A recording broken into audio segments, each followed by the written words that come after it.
Hello guys, welcome back to my channel. তো তোমরা যেমন কি দেখতে পাচ্ছ, আমি ঢাকুরিয়া প্ল্যাটফর্মে নেমে গিয়েছি। এই প্ল্যাটফর্মটা হচ্ছে ঢাকুরিয়া। আর যারা যারা আমার ঢাকুরিয়া থেকে আমার ভিডিওটাকে দেখছো তারা একটা লাইক করে দিও। তো ঢাকুরিয়া থেকে নেমে আমরা রিক্সায় উঠে পড়ছি। তো দেখো, আসলে এটা রিক্সা আর টোটো দুটোরই কম্বিনেশন। এটাকে কি বলে আমি জানি না। তো রিক্সাই বলছি, তোমরা কেউ হাসবে না প্লিজ, ঠিক আছে? তো উঠে পড়েছি, কিন্তু একটা জিনিস আমার খুব খারাপ লেগেছিলো যে এখানে রিক্সাতে 3 জনের বেশি ওঠা যায় না। আর আমরা সেখানে ছিলাম 4 জন, তাও আমরা ম্যানেজ করে যাও করে উঠে গিয়েছি। আর হ্যাঁ, কোথায় যাচ্ছি সেটা শুনে নাও। আমরা যাচ্ছি ঋত্বিকাদের ফ্ল্যাটে। ওদের নতুন ফ্ল্যাট কিনেছে, তো ওদের ফ্ল্যাটে আজ আমাদের নিমন্ত্রণ ছিল।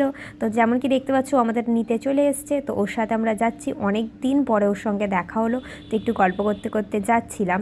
তো আস্তে আস্তে সিঁড়িপোর দিয়ে ওপরে ফ্ল্যাটে উঠে যাচ্ছি। আর আন্টি আমাদের জন্য দরজার কাছে দাঁড়িয়েছিল আমাদেরকে নিয়ে যাওয়ার জন্য। আর আসল বাড়ির মালকিন হচ্ছে ইনি। হ্যাঁ, মালকিন বলবো না আর কী বলবো, তোমরা বলো। ওই তো ভবিষ্যতে মালকিন হবে, তাই না? তো সে যাই হোক, ওদের বাড়িতে চলে গিয়ে একটু বসে ঘামটাম জুড়িয়ে নিলাম। দেন আমরা হচ্ছে ছাদে চলে গিয়েছিলাম, কারণ ছাদে ভাবলাম একটু গিয়ে রিলস বানাবো। তো ছাদে উঠে দেখি আকাশটা তোমরা একবার দেখো, এতটাই সুন্দর লাগছে। একদম কালো এসেছিল, পুরো আকাশটা কালো হয়ে গিয়েছিল।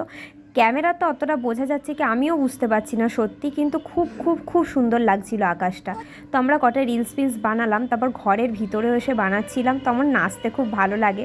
তো রিলস ফিলস বানিয়ে নেওয়ার পর আন্টি এদিকে আমাদের খেতে দিয়ে দিচ্ছিল। তো হ্যাঁ, এবারে বলি মেন রেসিপিতে কী ছিল।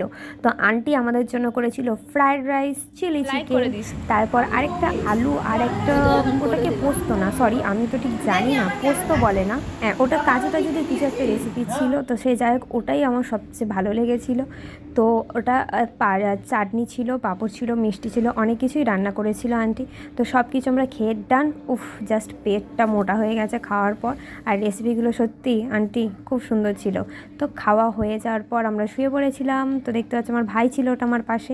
তো একটু শুয়ে পড়ার পর বাঙালিদের তো একটু হাত ঘুম দাও, কিন্তু আমরা ঘুমোইনি।